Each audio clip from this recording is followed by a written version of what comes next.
হাতে ঘা লেগেছে টাইগারদের। ম্যাচের ভোল পাল্টে দিয়ে চট্টগ্রাম টেস্ট লুট করে নিয়েছে ক্যারিবিয়ানরা।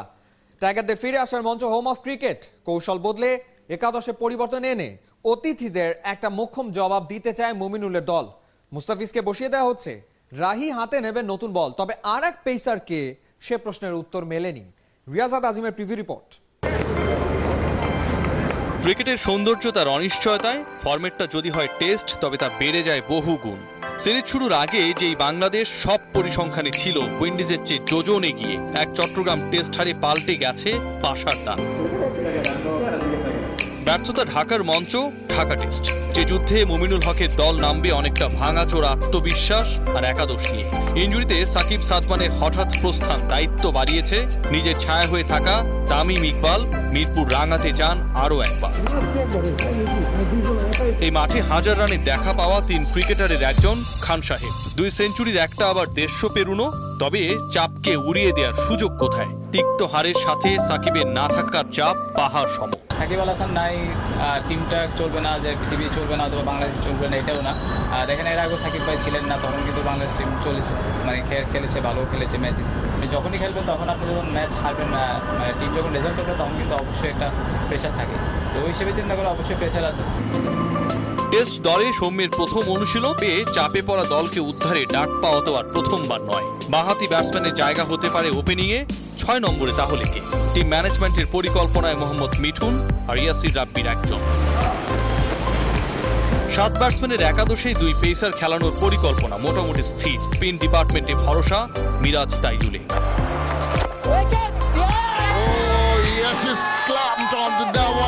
চট্টগ্রামে আপন আলোয় উজ্জ্বল মেহেদী মিরাজের মিরপুরের ট্র্যাক রেকর্ডও অবাক করা। দুদলের সবশেষ টেস্টে ইনিংস আর 184 রানের জয় বাংলার। ম্যাচে 12 উইকেট নিয়ে সেরা ক্রিকেটার মিরাজ। বছরখানেক পর যখন মিরপুরে টেস্ট খেলবে বাংলাদেশ, তখন এক ফ্রেমে বন্দি মিডল অর্ডারের 2 স্তম্ভ। মুমিনুলের থ্রোয়ে যেন আত্মবিশ্বাসটা ঝালাই করে নেওয়ার চেষ্টা মুশফিকের। মিরপুরের সবশেষ টেস্টে দুজনই পেয়েছিলেন ম্যাজিক ফিগারের দেখা। মুমিনুল থেমেছিলেন শতকে, আর ইনিংসটাকে ডাবলে পরিণত করেছিলেন মুশফিক। মিস্টার ডিপেন্ডেবলের ক্যারিয়ার সেরা ইনিংসটাও তো মিরপুরের হোম অফ ক্রিকেটে। অনুশীলনী নির্ভর উইন্ডিজ, যে দলটা এশিয়ার কঠিন কন্ডিশনে রান চেজের রেকর্ড করে জয় তুলে নেয়, তারা তো আত্মবিশ্বাসী হবেই। চাপের ম্যাচে বাংলাদেশ নামবে আনপ্রেডিক্টেবল উইকেটে। তবে অনিশ্চয়তার মাঝেও আপনি স্বস্তি পেতে পারেন। শেষ 6 টেস্টের 5টায় এই মাঠে জিতেছে টিম টাইগার্স। রিয়াসাত আজিম, 71। চট্টগ্রামের উইকেট বিমাতা সুলভ আচরণ করেছে। পঞ্চম দিনে হয়ে গিয়েছিল টাইগাররা, আর তাই হোম অফ ক্রিকেটের 22 গজ নিয়ে বিশ্লেষণ চলছে চুল চেরা। মিরপুরে 1 বছর পরে হবে টেস্ট খেলা। কারা সুবিধা নেবে, স্পিনাররা না পেসাররা? মুশকিল আগে ভাগে বলা। এই জটিল প্রশ্নের উত্তর খোঁজার চেষ্টা করেছেন 2 সহকর্মী রিয়াসাত আজিম ও নাইয়ান বিন জসিম। চট্টগ্রাম টেস্টে অবিশ্বাস্য হার, যেখানে সাগরিকার উইকেট গোলক ধাঁধায় ফেলেছিল টাইগারদের। সেই ধাঁধার উত্তর পেতে পেতেই ঢাকা টেস্ট হাজির। কেমন হবে মিরপুরের উইকেট, সেটি জানতেই তামিম মুমিনুলদের তোড়জোড়। আমার সঙ্গে রয়েছেন রিয়াসাত আজিম। জানার চেষ্টা করব আমরা দুজনেই আসলে মিরপুরের উইকেটে কেমন হতে পারে, সেখানে কারা আসলে আধিপত্য বিস্তার করতে পারে। রিয়াসাত, কি মনে হচ্ছে? মিরপুরের উইকেট কিন্তু সাধারণত স্লো এবং লো হয়ে থাকে। আপনার কি মনে হয় দীর্ঘদিন পর টেস্ট খেলা হচ্ছে, কেমন হতে পারে? উইকেটের চরিত্র পরিবর্তনের সম্ভাবনা আমি একদম দেখি না বললেই চলে, কারণ দীর্ঘদিন পর টেস্ট হলেও যখনই টেস্ট ম্যাচ মাঠে গড়িয়েছে সব সময় স্পিনাররা কিন্তু ডমিনেট করেছে। এবং আমরা দেখেছি যে আসলে টেস্ট ম্যাচ 5 দিনের হলেও আয়ু কিন্তু আসলে সেই 5 দিন পর্যন্ত যায়নি ম্যাচগুলোর। আপনি যদি সেই স্ট্যাটটা বলেন। অবশ্যই, এবং সবশেষ 5 টেস্টে এখানে বাংলাদেশ যাদের সাথে খেলেছে সেটা কিন্তু অ্যাভারেজে 3.5 দিনে শেষ হয়েছে। এবং সবচেয়ে বড় ব্যাপার যেটা রাহিয়ান, আপনি যদি খেয়াল করেন সবশেষ টেস্ট যেটা হয়েছিল স্পিনাররা ডমিনেট করেছে। প্রতিপক্ষের 20 উইকেটের 15টাই পেয়েছিলেন কিন্তু নাইম এবং তাইজুল। মিরপুরের সবশেষ 5 টেস্ট যদি আমরা পরিসংখ্যানটা ঘেটে দেখি, সেখানে স্পিনাররা 126টা উইকেট নিয়েছেন, পেসাররা নিয়েছেন মাত্র 35টা উইকেট। এবং 9 বার 5 উইকেট নিয়েছেন স্পিনাররা, সেখানে পেসাররা নিতে পেরেছেন মাত্র 1 বার। এবং কষ্ট এই স্পষ্ট পরিসংখ্যানের রাজা যিনি এই পরিসংখ্যানটাকে একদমই নিজের করে রেখেছেন, মিরপুরের উইকেটকে 22 গজকে নিজের বসে এনেছেন, তিনি কিন্তু সাকিব আল হাসান। এই টেস্টে সাকিবের না থাকা কতটা প্রভাব রাখতে পারে? মিরপুরের উইকেটে সাকিব তার স্পিন ঘূর্ণিতে নিয়েছেন 63 উইকেট মাত্র 17 ম্যাচে। এবং একই সাথে হুইলোবাজিতে সবচেয়ে সাকসেসফুল ব্যাটার কিন্তু সাকিব আল হাসান। রান করেছেন 13-13, অর্থাৎ 1313। এবং আপনি একেবারে পেসারদের কিন্তু এই মিরপুরের উইকেটে বাদ দিতে পারবেন না। এবং পরিসংখ্যান আপনি যদি দেখেন সবশেষ ডোমেস্টিক দুটো যেটি হচ্ছে বঙ্গবন্ধু টি-20 কাপ এবং বিসিবি প্রেসিডেন্ট কাপ, সেখানে কিন্তু পেসাররাই সেখানে রাজত্ব করেছে। পেসাররা রাজত্ব করেছে। লাস্ট টেস্টে পেসার আবু জায়েদ রাহি ভালো করেছেন এবং প্রবাবলি রাহি কিন্তু এই টেস্টে কিন্তু ব্যাকও করবেন। সো সবকিছু মিলে সেই হিসাবে দুই পেসার খেলানো একেবারেই ভুল সিদ্ধান্ত কিন্তু হবে না এবং বাংলাদেশ হয়তো সেই দিকে যাচ্ছে। এবং থার্ড পেসার হিসেবে যদি সৌম্য একাদশে থাকেন, তার মিডিয়াম পেস বোলিংটাও কিন্তু একটা কার্যকর ভূমিকা রাখতে পারে। বাংলাদেশ দুই পেসারে যাবে, বাংলাদেশের স্পিনাররা ডমিনেট করবে বরাবরের মতো, সেই প্রত্যাশা যেমন থাকবে, একই সাথে শানন গ্যাব্রিয়েল কিংবা কেমার রোচরা এই উইকেটে কি করেন, রাহিম কর্নওয়াল কি দেখান তার স্পিন ভেলকির মাধ্যমে, সেটাও কিন্তু দেখার বিষয় অবশ্যই। এবং আমাদের প্রত্যাশা থাকবে এখানে অন্তত বাংলাদেশ সাম্প্রতিক যে পারফরমেন্স রয়েছে, সেই পারফরমেন্স যদি ধরে রাখতে পারে, বাংলাদেশ অবশ্যই ভালো করবে, টেস্টটা জিতে নিতে পারবে এবং টেস্ট চ্যাম্পিয়নশিপের প্রথম জয়টা মিরপুরে হয়তো ধরা দেবে। রিয়াসুদ আজিম, নাহিয়ান বিন জসিম, 71। বাংলার ক্রিকেটের বেশিরভাগ সাফল্যের গল্পগুলো লেখা হয়েছে হোম অফ ক্রিকেটে।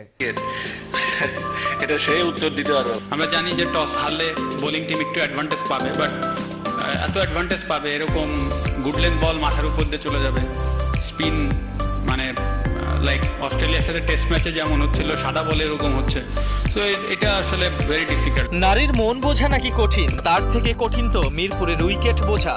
প্রায় 2 যুগের চেষ্টাতেও তামিম মাশরাফি যখন ব্যর্থ, তখন এই উইকেটের চরিত্র বুঝতে যাওয়াটাই বোধহয় বোকামি।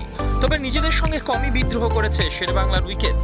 সাদা পোশাকে ইংল্যান্ড অস্ট্রেলিয়ার বিপক্ষে বাংলাদেশকে যা দিয়েছে, দেশের ক্রিকেট আজীবন তার কাছে ঋণী হয়ে থাকবে।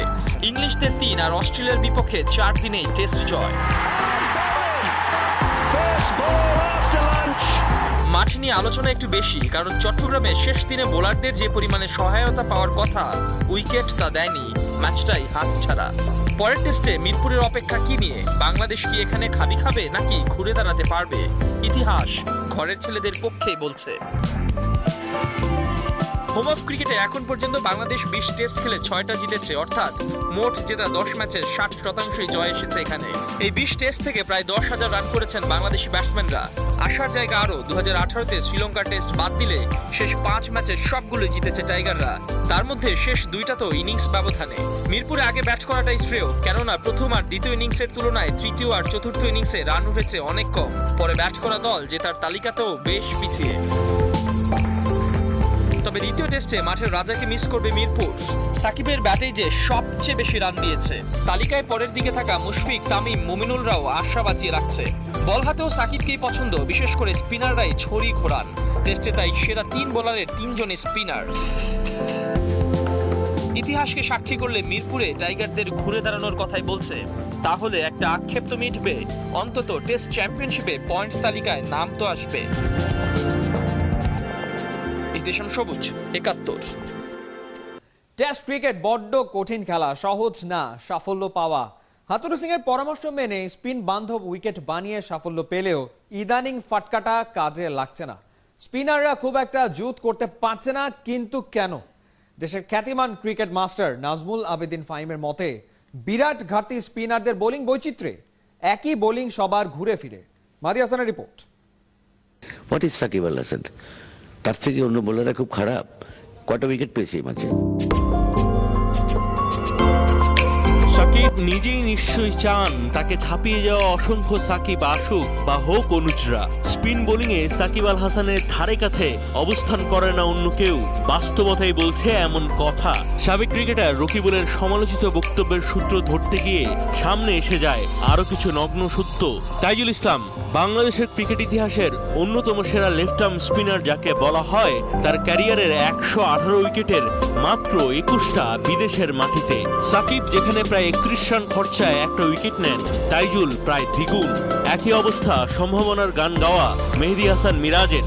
দেশে ধূর্ধর্ষ, বিদেশে শান্ত সুবোধ। একটা উইকেট নিতে গড়ে প্রায় 57 রান খরচ করেন মিরাজ। প্রশ্ন আসতে পারে, পার্থক্যটা তৈরি হচ্ছে কোথায়? ঈশ্বর প্রদত্ত কিছু ব্যাপার তো আছেই। ব্যাটসম্যানদের রিড করার ক্ষমতা বা মাথা খাটিয়ে একটা নির্দিষ্ট লাইনে বল করার পাশাপাশি সাকিবের কাছে আছে একটা বিশেষ ডেলিভারি। আর্মার তার সবচেয়ে বড় মারণাস্ত্র। বিদেশের মাটিতে সফলতার কারণ তো বটেই, এমনকি দেশের মাটিতেও উইকেট যদি সাহায্য প্রত্যাশা মাফিক নাও করে, ওই বিশেষ ডেলিভারির কারণে উতরে গেছেন বহুবার।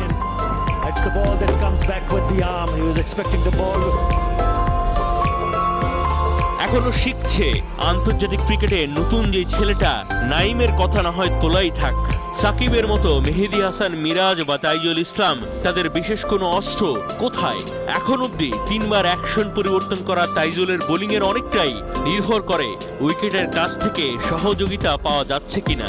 মেহেদী হাসান মিরাজও অনেক বেশি নির্ভর করেন উইকেটের উপর, বা ব্যাটসম্যান কোনো ভুল করলো কিনা সেটার উপর। আমি একজন ভালো অফ স্পিনার, শুধু বল ভেতরে ঢুকাই, এইটাই আর যথেষ্ট নেই ইন্টারন্যাশনাল ক্রিকেটে। সো আমার যদি অল্টারনেটিভ কোন ভ্যারিয়েশন না থাকে, আই বিকাম অ্যান অর্ডিনারি বলার। যত আমি অ্যাকুরেট হই, যতই বল ঘুরাই, আই বিকাম অ্যান অর্ডিনারি বলার। এটা বোধহয় ব্যক্তিগত একটা প্রচেষ্টা থাকা খুবই দরকার, কিন্তু ওরা নেবে ভবিষ্যতে। কারণ ওরা সবাই কিন্তু ওই সাবকন্টিনেন্টে টি-20 খেলতে আসে, এই লিগ খেলতে আসে, এখানে মাসের বেশি বা 1.5 মাস সময় কাটায়। ওরা কিন্তু এই কন্ডিশনের সাথে অভ্যস্ত হয়ে যাচ্ছে।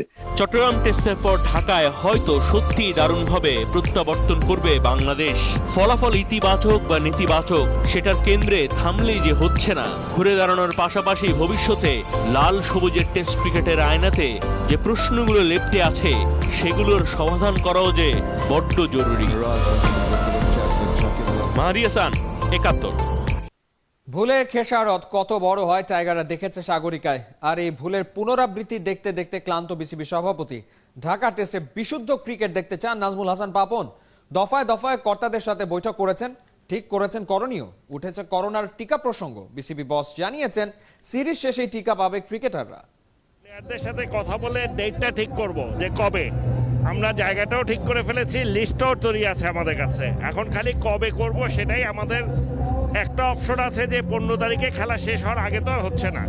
টেস্ট ম্যাচ শেষ হওয়ার সাথে সাথে আমরা ভ্যাকসিনেশন কবে দিব সেই ডেটটা আপনাদেরকে কাল পরশুর মধ্যে জানাতে পারবো আশা করছি। বছর জুড়ে খেলা, কখনো দেশে কখনো বাইরে। অস্ট্রেলিয়া হাজির হবে বাংলাদেশে, তবে বাকির খাতায় থাকা টেস্ট সিরিজ খেলতে নয়, টি-20তে হাত পাকাতে। সামনেই যে বিশ্ব আসর, ইংল্যান্ড আর নিউজিল্যান্ডও নিশ্চিত করে ফেলেছে বাংলা সফর। এপ্রিলেই লঙ্কায় গিয়ে টাইগাররা টেস্ট সিরিজ খেলবে, সেটা এখন পাকা খবর। তথ্যের সত্যতা নিশ্চিত করেছেন বিসিবির প্রধান নির্বাহী নিজামুদ্দিন চৌধুরী। নাইয়ান বিন জসিমের রিপোর্ট। বাংলার মাটিতে অস্ট্রেলিয়ার মাথা নত। 3 বছর আগে ওটাই ছিল অজিদের সবশেষ সফর। টেস্ট চ্যাম্পিয়নশিপের 2টা ম্যাচ খেলতে গেল জুনে বাংলাদেশ সফরের কথা ছিল ওদের, কিন্তু 2 দলেরই ব্যস্ত সূচি। নির্ধারিত এপ্রিলের মধ্যে সেটা রিশিডিউলের সুযোগও নেই। তবু স্মিথ ওয়ার্নাররা বাংলায় পা রাখতে চায় এবছরের শেষে। মূলত টি-20 বিশ্বকাপের প্রস্তুতির অংশ হিসেবে অক্টোবরে 3টা টি-20 ম্যাচ নিয়ে বিসিবি আর ক্রিকেট অস্ট্রেলিয়ার কথা চলছে। তার আগে আগস্টে নিউজিল্যান্ড আসছে, ওদের বিপক্ষে ওয়ানডের সঙ্গে টি-20 সিরিজও আছে। আইসিসির এফটিপি অনুযায়ী 3 ওয়ানডে ও টি-20 খেলতে সেপ্টেম্বরে সময় মতো বাংলাদেশ সফরে আসবে ইংল্যান্ডও। আমরা ইংল্যান্ড, অস্ট্রেলিয়া এবং নিউজিল্যান্ডকে হোস্ট করছি বাংলাদেশে 3টা সিরিজে। এর মধ্যে টি-20ও থাকবে এবং ওয়ানডে কম্পিটিশনের ম্যাচও থাকবে। আমরা যেহেতু এই বিষয়গুলো এখনো ওয়ার্কআউট করছি, ফাইনাল হয়নি, ডে বা ডেট ফিক্সড হওয়ার পরে আমরা এই ব্যাপারে ফর্মাল অ্যানাউন্সমেন্টে যাব। এখন পর্যন্ত এফটিপিতে যেটা আছে এর বাইরে আসলে কিছু বলাটা ঠিক হবে না। অস্ট্রেলিয়ার সঙ্গে টেস্ট চ্যাম্পিয়নশিপের 2টা ম্যাচ বলতে গেলে বাতিলের খাতায়, তবে স্থগিত শ্রীলঙ্কা সফর নিয়ে শঙ্কা কেটে গেছে। এবার কোয়ারেন্টাইন ইস্যুতে ছাড় পেয়েই নাকি টাইগাররা লঙ্কা দ্বীপে উড়ে যাবে। শ্রীলঙ্কা ক্রিকেট বোর্ডের সাথে উই আর ইন ডিসকাশন যে আমাদের যে পোস্টপোন হয়েছে যে টেস্ট সিরিজটা, সেটাকে ফিট ইন করা যায় কিনা, এবং সেভাবে আমরা এপ্রিলে আয়োজনের একটা কথাবার্তা আমাদের শ্রীলঙ্কা বোর্ডের সাথে হচ্ছে। এবারে লঙ্কা সফরটা হতে পারে প্রায় 1 মাসে। বহর হবে 35 থেকে 40 জনের। নাহিয়ান বিন জসিম, ৭১।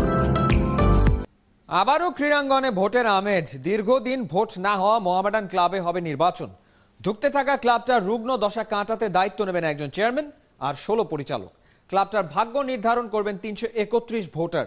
ক্লাব সমর্থকরা আশায় আছেন নির্বাচিতদের হাতেই নতুন শুরু হবে ঐতিহ্যের অংশ মোহামেডানের। উপলব্ধি রিপোর্ট। না যায় তাহলে এর চেয়ে হতাশার কিছু হতেই পারে না। এ যেন বদলে যাওয়া মোহামেডান। দুই মৌসুম আগের দুর্বলতা কাটিয়ে নতুন করে ঘুরে দাঁড়াচ্ছে।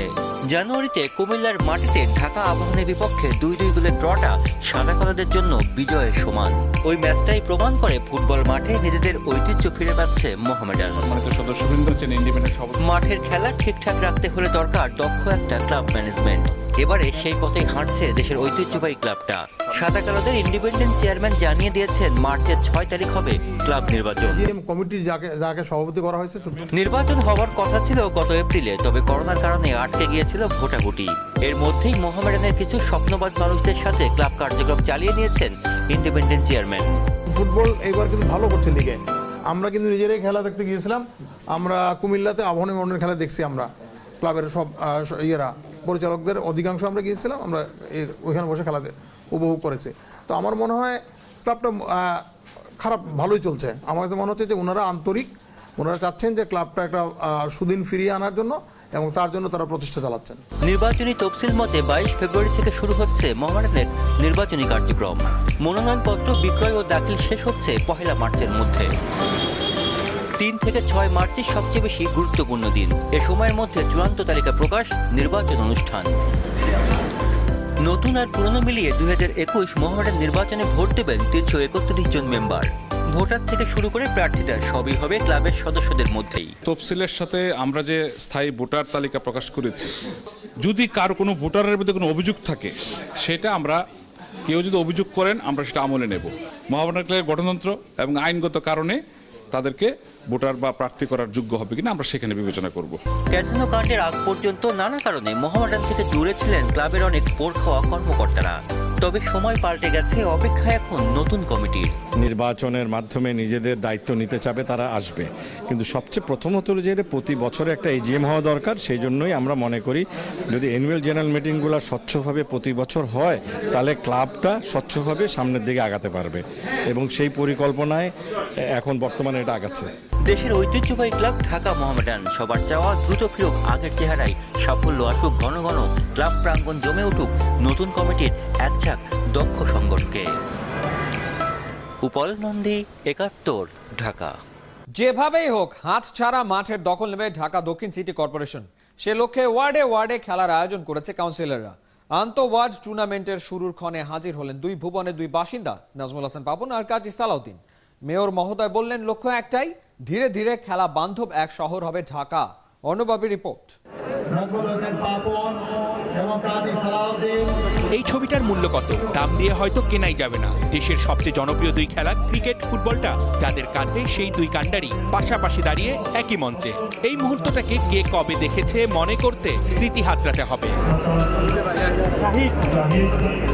বঙ্গবন্ধু স্টেডিয়ামে ক্রিকেট ফুটবলের এই মেলবন্ধন ঘটিয়েছে ঢাকা দক্ষিণ সিটি কর্পোরেশন। ক্রিকেট ফুটবলের আন্তঃওয়ার্ড প্রতিযোগিতার উদ্বোধনী অনুষ্ঠানে যোগ দেন 2 বিগ বস কাজী সালাউদ্দিন ও নাজমুল হাসান পাপন।